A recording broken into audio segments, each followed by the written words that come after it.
It's Grace, and I'm going to do a video about when the narcissist is a gatekeeper. Okay, do you know what a gatekeeper is? It can be in any kind of situation where somebody is guarding access to another. That's what I'm going to talk about. And I'm going to tell a story about what happened to me, how many years? I think it was 12 years ago. And by a woman, I used to write in a blog kind of thing about, different situations like this. And I called her, well, let's just call her Mona in this one. That's not her real name. I don't even remember her. Oh, yeah, I do. I remember her name. But she also had a narcissistic-histrionic kind of personality. She wasn't diagnosed. I'm not diagnosing. That's just her behaviors were really like that. People said that she had the goddess complex.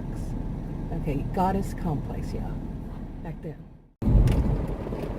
So, yeah, it was about 12 years ago. And I started a job in January of that year, a new job for me. And I had just finished teaching a semester at a university, and I took a job at a totally different area. And this woman, she was the manager there, and she was a friend of one of my sisters. I had met her before. She was the office manager. And I had met her before at one of my sisters' a party for her.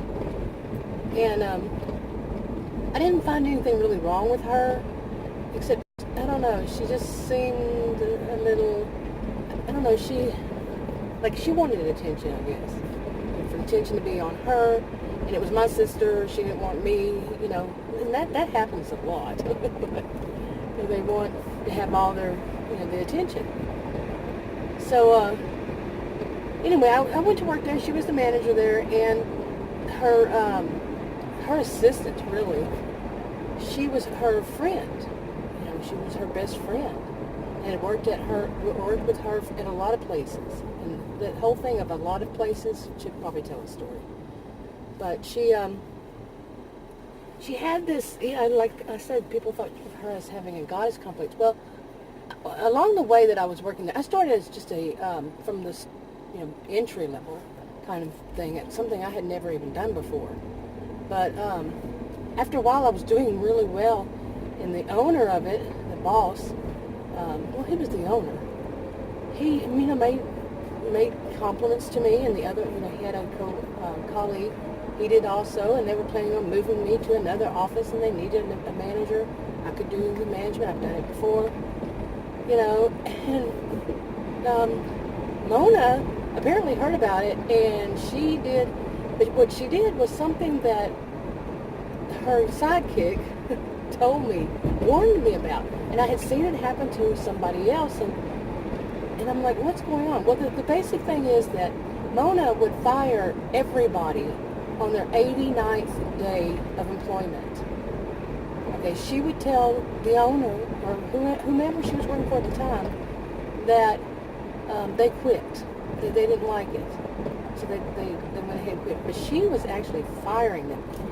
And not really firing them, but she was setting them up to be really upset by having somebody else working, like a flying monkey, to do the dirty work.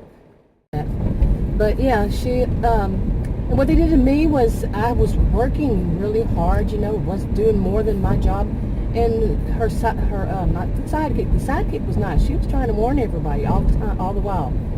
And, but her flying monkey was a different person, a big woman, real big, a real strong-built woman. And she got her to harass the new people, around their, 90th day. See, 90th day, they would have gotten all their benefits, their health insurance. Back then, I don't know what it is now.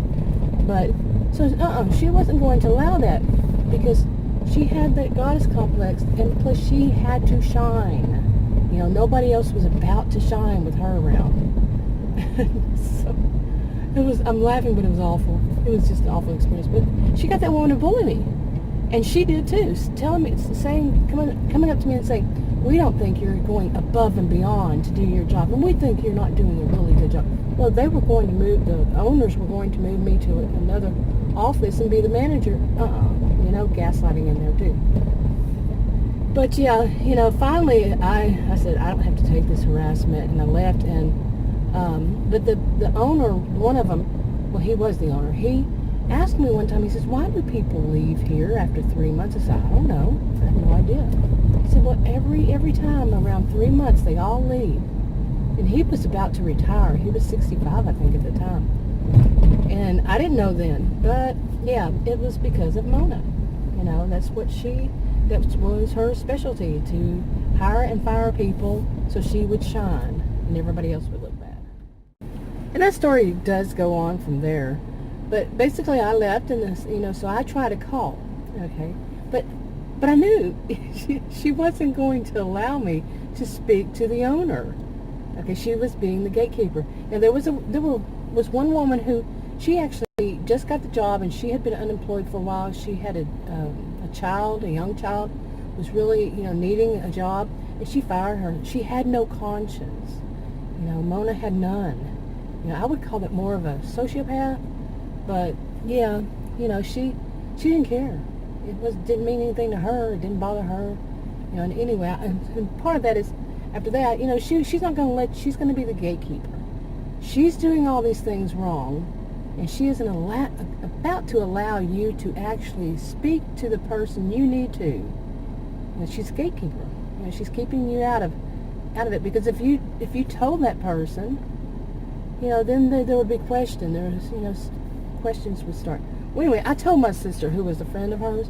My sister didn't believe me. That's how good they are. My own sister. You know, she didn't believe me.